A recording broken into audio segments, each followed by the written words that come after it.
രാവിലെ ഉമ്മ എന്നോട് ചോദിച്ച് പാലൂരൊരു കല്യാണം ഉണ്ട്, നീ പോകുമെന്ന് വെച്ച്. ഞാൻ പറഞ്ഞു ഞാൻ പോകാണ്ട് എന്താണെന്ന് വെച്ച്. അന്നേരം ഉമ്മ എന്നോട് പറഞ്ഞു അങ്ങനെ വെച്ചുകൊണ്ട് ഞാൻ വരുന്നില്ല, നീ ജാനു എടുത്തിൻ്റെയോട് പറ ഞാനാ പോകുന്നതെന്ന്. അപ്പം ഞാൻ ചോദിച്ചു ജാനു എടുത്തിനോട് എന്തിനാ പറയുന്നത് വെച്ചപ്പോൾ പറഞ്ഞു മൂപ്പറും വരുന്നത് കല്യാണത്തിന് എന്ന് പറഞ്ഞിരിക്കുന്നതാണ്. അപ്പം ഞാനൊന്നും നോക്കിയില്ല. ഞാൻ പറഞ്ഞു എന്നാൽ ജാനു എടുത്തിൻ്റെ കൂടി വന്നോട്ടെ. അങ്ങനെ ഞാനും ജാനു എടുത്തും കൂടി എന്താക്കി ഈ കല്യാണപ്പുരയിലേക്ക് പോയി. കല്യാണപ്പുരയിൽ പോയി നോക്കുന്നേരം ഈ ഇത്രയും ആൾക്കാരെ കണ്ടപ്പോൾ ജാനു എടുത്തി പറയുക ഇത് ഭയങ്കര ജനാണല്ലോ, നമ്മളിപ്പോൾ എന്താക്കുമെന്ന് വെച്ച്. ഞാൻ പറഞ്ഞു എല്ലാം എടുത്തി നമ്മൾ വോട്ട് ചെയ്യാൻ വേണ്ടി പോയപ്പോൾ ഈ അപ്പുറം ജനയില്ലേനോ, എന്തിനായത് ഇങ്ങനത്തെ ഒരു ചോദ്യം എന്നോട് ഇപ്പം ചോദിച്ചതെന്ന് വെച്ചപ്പോൾ ജാനു എടുത്തി പറഞ്ഞു എന്നാൽ കുഴപ്പമില്ല നമുക്ക് ചോറ് തിന്നിട്ട് പോകാമെന്ന്. അങ്ങനെ ഞങ്ങൾക്ക് ഒരു സീറ്റ് കിട്ടി. ഞാളാടെ കുത്തിട്ട് എന്ത് പണിയത് രണ്ടാളും കൂടി നല്ല അടി അടിച്ച്. എന്തൊക്കെയോ സാധനങ്ങളുണ്ട് കേട്ടോ, ഞാനും അടുത്തേക്കും മനസ്സിലാക്കിയില്ല, എനിക്കും മനസ്സിലാക്കിയില്ല.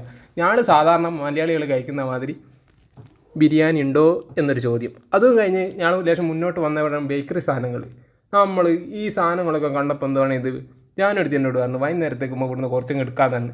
അന്നേരം ഞാൻ നോക്കുന്നുണ്ട് ഐശു ഉണ്ട് ആടെ കുത്തിട്ട് ഇങ്ങനെ തിരിഞ്ഞ് കളിക്കുന്നത്. അപ്പോൾ ഐശുവിനോട് ഞാനൊരു ഹായ് പറഞ്ഞപ്പോൾ ഐശു എന്നോട് പറഞ്ഞു ആടെ ഉണ്ട് കൈത ചക്കയും മറ്റു സാധനങ്ങളൊക്കെ വിൽക്കുന്നതെന്ന്. ഞാൻ ചോദിച്ചു പൈസ കൊടുക്കണമെന്ന് ചോദിച്ചു വേണ്ടാന്ന്. അങ്ങനെ ഞാൻ എടുത്തി അവൻ കഴിച്ച് നേരെ പെണ്ണിനെ കണ്ട് നേരെ അങ്ങ് മടങ്ങി വീട്ടിലേക്ക്.